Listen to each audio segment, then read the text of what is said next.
Twelfth chemistry में इकाई 2 विलयन चैप्टर का आज का हमारा दूसरा लेक्चर है। विलयन की सांद्रता के पदों में या सांद्रता को व्यक्त करने के लिए हम किस प्रकार से मोल का अनुप्रयोग करेंगे। ठीक है, तो उस दिन हमने विलयन के बारे में पढ़ लिया था कि विलयन किसे कहेंगे। विलयन दो या अधिक पदार्थों का समांगी मिश्रण होता है, ठीक है, जिनकी सांद्रताओं को हम कुछ सीमाओं तक बदल सकते हैं। हमने देखा था विलेय और विलायक मिलकर के विलयन का निर्माण करते हैं। जैसे मान के चलिए यहाँ पर दो पात्र लेंगे, दो गिलास लेंगे या दो बीकर लेंगे।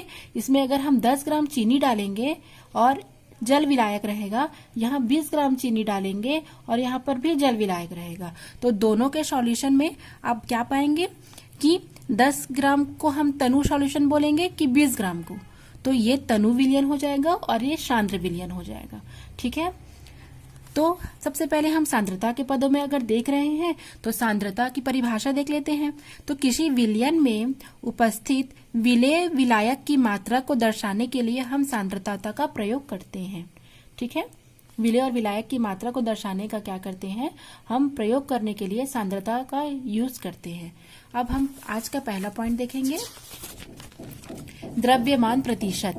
प्रतिशतता ज्ञात करने के लिए सबसे पहला हम देखेंगे द्रव्यमान प्रतिशत। आपने 11th में चैप्टर 1 में इसके बारे में पढ़ रखा है। वही सेम टॉपिक आपका 12th में यूनिट 2 विलयन चैप्टर में आपको दोबारा से पढ़ना है। अगर आप लोग ने 11th में इसे अच्छे से किया होगा तो आप लोग को ये बिल्कुल भी सर दर्द नहीं लगेगा और आसानी से आप इसका आंसर निकाल लेंगे। तो आज हम द्रव्यमान प्रतिशत पढ़ते हैं। चलिए स्टार्ट करते हैं। किसी विलयन के 100 ग्राम में उपस्थित विलेय के ग्रामों में भार को हम द्रव्यमान प्रतिशत कहते हैं, क्योंकि हमको पता है प्रतिशतता हम 100 में देखते हैं हमेशा। अगर प्रतिशत शब्द आ गया मतलब हमारे माइंड में 100 आ ही जाता है। तो किसी विलयन के 100 ग्राम में उपस्थित जितने भी विलेय के ग्राम में भार है उसे हम द्रव्यमान प्रतिशत कहेंगे। यहाँ आप देख रहे हैं एक पात्र लिया गया है या एक बीकर लिया गया है। इस बीकर में दो अवयव लिए गए हैं, एक है A और दूसरा है B।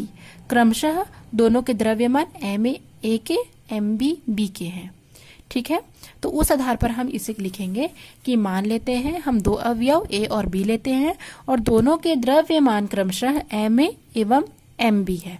तो अब हम सूत्र की व्युत्पत्ति कैसे करेंगे, क्योंकि लिखा है कि विलेय के ग्रामों में भार या विलेय का द्रव्यमान बटे विलयन का कुल द्रव्यमान। अब विलयन के कुल द्रव्यमान में आपका विलेय प्लस विलायक दोनों आ जाएगा, आपको कंफ्यूज नहीं होना है। ठीक है, विलेय का द्रव्यमान अपॉन विलयन अर्थात विलेय प्लस विलायक का द्रव्यमान इंटू 100, क्योंकि प्रतिशतता ज्ञात करनी है तो 100 से तो इंटू करना ही पड़ेगा आपको।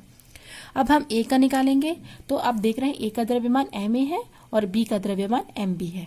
तो विलेय अगर हम A का निकाल रहे हैं तो विलेय A होगा, तो A का द्रव्यमान क्या हो जाएगा, विलेय का द्रव्यमान अर्थात A का द्रव्यमान अपॉन विलयन का टोटल द्रव्यमान, तो विलेय प्लस विलायक का द्रव्यमान। तो यहाँ पर हम A का ले रहे हैं इसलिए MA upon MA plus MB into 100। ठीक है, बहुत ही सिंपल है।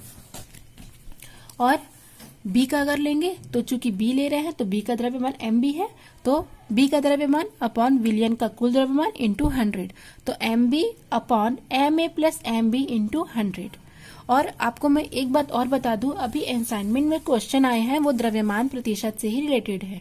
ठीक है, तो आपको अच्छे से करना है। बोर्ड एग्जाम में इसमें से क्वेश्चन 100% पूछे ही जाते हैं, बहुत ही इंपॉर्टेंट है बच्चों, आपको बिल्कुल भी इस टॉपिक को नहीं हल्के में लेना है। ठीक है, तो द्रव्यमान प्रतिशत का सूत्र आपको हर फॉर्मूले में आपको अगर याद है वो, तो आप कोई सा भी न्यूमेरिकल सॉल्व कर सकते हो। ठीक है, तो द्रव्यमान प्रतिशत में विलेय का द्रव्यमान अपॉन विलयन का कुल द्रव्यमान इंटू 100, तो A का द्रव्यमान MA upon MA plus MB into 100 और B का हो जाएगा MB upon MA plus MB into 100। ठीक है, अब हम इसी से रिलेटेड एक न्यूमेरिकल क्वेश्चन सॉल्व करेंगे यहाँ पर। ठीक है, तो 40 ग्राम विलेय को 60 ग्राम विलायक में यदि घोल दिया जाता है, यहाँ स्पष्ट है ना, विलेय और विलायक यहाँ दिया हुआ है, तो हमको दोनों का द्रव्यमान प्रतिशत ज्ञात करना है। विलेय और विलायक दिया है तो हमको उस विलयन का हमको द्रव्यमान प्रतिशत की गणना करनी है। तो विलेय कितना दिया है 40 ग्राम, विलायक दिया है 60 ग्राम। तो अगर हम दोनों को पहले प्लस करेंगे, क्योंकि हमको विलयन का टोटल द्रव्यमान चाहिए, तो विलयन का द्रव्यमान जानने के लिए हमको विलेय और विलायक को प्लस करना पड़ेगा। तो 100 ग्राम आ जाएगा। अब सूत्र में रखेंगे द्रव्यमान प्रतिशत बराबर विलेय का द्रव्यमान बटे विलयन का कुल द्रव्यमान गुणित 100। तो यहाँ पर विलेय का कितना दिया है 40, कुल द्रव्यमान है 100 इंटू 100, तो कितना आ जाएगा 40%। बहुत ही इजी है। ठीक है, आपको सूत्र बस याद रखना है कि आपसे सारे बन जाएंगे। सेकंड है, कोई विलयन में 2 ग्राम ए है, 18 ग्राम जल में यदि उसको विलेय करके बनाया गया है तो इसका द्रव्यमान प्रतिशत ज्ञात करनी है। फिर से विलेय 2 ग्राम और विलायक जो जल में विलेय है अर्थात 18 और 2 20। अब विलयन का कुल द्रव्यमान मिल गया। अब फिर हमको विलयन का द्रव्यमान प्रतिशत ज्ञात करना है। तो विलेय का द्रव्यमान बट्टे विलयन का कुल द्रव्यमान गुणित 100। तो यहाँ पर विलेय 2 है, कुल द्रव्यमान 20 है, गुणित 100 का आपका आ जाएगा 10%। ठीक है, तो द्रव्यमान प्रतिशत से रिलेटेड जो असाइनमेंट क्वेश्चन दिया है उसको आप लोग अपने से सॉल्व करेंगे। ठीक है, बहुत ही सरल क्वेश्चन है। आज अब हम देखेंगे आयतन प्रतिशत क्या होता है। आयतन प्रतिशत भी सेम है, ये वॉल्यूम अर्थात विलयन की आयतन पर निर्भर करता है।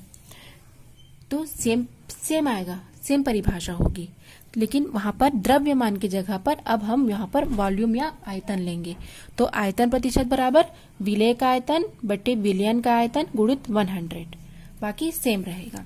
तो ए का क्या हो जाएगा, ए का आयतन अपॉन विलयन का आयतन इंटू 100। तो V A upon V A plus V B, क्योंकि हम आयतन को वी से डिनोट करते हैं, तो V A upon V A plus V B into 100। और बी का क्या हो जाएगा, बी का आयतन अपॉन विलयन का आयतन इंटू 100। तो V B upon V A plus V B into 100। ठीक है, तो ये क्या हो जाएगा आपका आयतन प्रतिशत में सूत्र हो जाएगा। और इसमें आपको याद रखना है विलेय और विलायक दोनों ही आपको लिक्विड में मिलने चाहिए, तब आप इस सूत्र का यूज करेंगे। ठीक है, तो 5 ml अल्कोहल को यदि हम 100 ml सॉल्यूशन बनाते हैं जल में घोल करके, तो ये एग्जाम्पल आपका किस में आएगा, आयतन प्रतिशत में। द्रव्यमान प्रतिशत में आपको ठोस में दिया रहेगा, ग्राम में, भार में, तो आपको ज्ञात करना है, इसमें आपको लिक्विड में दिया रहेगा। ठीक है, तो थोड़ा सा माइंड का यूज करना है और सूत्र याद रहेगा तो आपसे बेशक बन जाएगा। अब तीसरा है द्रव्यमान आयतन प्रतिशत। इसमें क्या हो जाएगा, विलेय का द्रव्यमान रहेगा और विलयन आयतन में रहेगा इंटू 100। तो आप तीनों सूत्र को याद कर ही लेंगे। इसमें आ जाएगा एग्जाम्पल में, जैसे NaCl अर्थात जो विलेय ले रहे हैं उसको हमको ग्राम में लेना है और जो हम विलयन तैयार कर रहे हैं वो आपका सॉल्यूशन में होगा। तो जैसे मान के चलो हम 2 ग्राम यदि हम NaCl को 100 ml वाटर में डिसॉल्व करेंगे, ठीक है, तो हमको NaCl का जलीय सॉल्यूशन मिल जाएगा। तो ये यहाँ पर द्रव्यमान आयतन प्रतिशत का क्या हो जाएगा, एग्जाम्पल हो जाएगा। अब एक नोट, आप बहुत इंपॉर्टेंट चीज है इसको याद करने के लिए। और एग्जाम में आपको कैसे पता चलेगा कि आपको द्रव्यमान प्रतिशत, आयतन प्रतिशत की द्रव्यमान आयतन प्रतिशत किसका सूत्र लगाना है। कुछ बच्चों को कंफ्यूज हो जाता है कि हम तीनों पढ़ लिए हैं, द्रव्यमान आयतन प्रतिशत, द्रव्यमान आयतन प्रतिशत, पर एग्जाम में हम किसे पुटअप करेंगे, कहाँ लगाएंगे। तो बिल्कुल कंफ्यूज होने की जरूरत नहीं है, ये आप नोट कर लीजिए और अपने माइंड में थोड़ा सा इसको बैठा लीजिए। जैसे 5% अगर क्वेश्चन पूछा गया है, 5% में दिया गया है आपको, ग्राम में, लिक्विड में, ml में नहीं दिया गया है। 5% W/W का अर्थ है वेट अपॉन वेट, अर्थात भार अपॉन भार या द्रव्यमान बटे द्रव्यमान। तो आपको सीधे से मतलब है 5 ग्राम विलेय उपस्थित है 100 ग्राम विलयन में। ठीक है, चूंकि भार पूछा गया है अर्थात यहाँ पर आप द्रव्यमान प्रतिशत का सूत्र लगाएंगे। ठीक है, क्योंकि यहाँ पर ग्राम में दिया गया है, भार दिया गया है, इसलिए आप यहाँ पर भार प्रतिशत या द्रव्यमान प्रतिशत का सूत्र लगाएंगे। बिल्कुल कंफ्यूजन नहीं होगा। यदि आपको 5% वॉल्यूम अपॉन वॉल्यूम दिया है, ठीक है, 5%, तो इसका सीधे से मतलब है 5 ml विलेय उपस्थित है 100 ml विलयन में, अर्थात यहाँ पर दोनों ml या लिक्विड में रहेगा। तो आपको आयतन प्रतिशत का सूत्र यहाँ पर लगाना है। और यदि आपको 5% वेट अपॉन विलयन वॉल्यूम ये पूछा गया है, तो 5 ग्राम विलेय है अर्थात ये ग्राम ठोस में रहेगा और ये विलयन आपका आयतन में रहेगा, तब आपको द्रव्यमान आयतन प्रतिशत का सूत्र लगाना है। ठीक है, और अगर आपको केवल विलायक दिया है तो आप अगर इसमें है तो आप डायरेक्ट गेट कर सकते हो, 100 में 5 करेंगे तो आपको 95 मिल जाएगा। ठीक है, तो आप इस तरीके से हल कर सकते हैं। तो आपको बहुत सरल तरीके से इसको लेना है, केवल सूत्र याद करने हैं और आपको क्वेश्चन में उस सूत्र को रख करके अपने आंसर को पाना है। ठीक है, तो ये इम्पॉर्टेंट टॉपिक है, बिल्कुल कोई बच्चा मिस नहीं करेगा और इसका नोट्स तैयार करके प्रिपेयर कर लेंगे। ठीक है, थैंक्स फॉर वॉचिंग।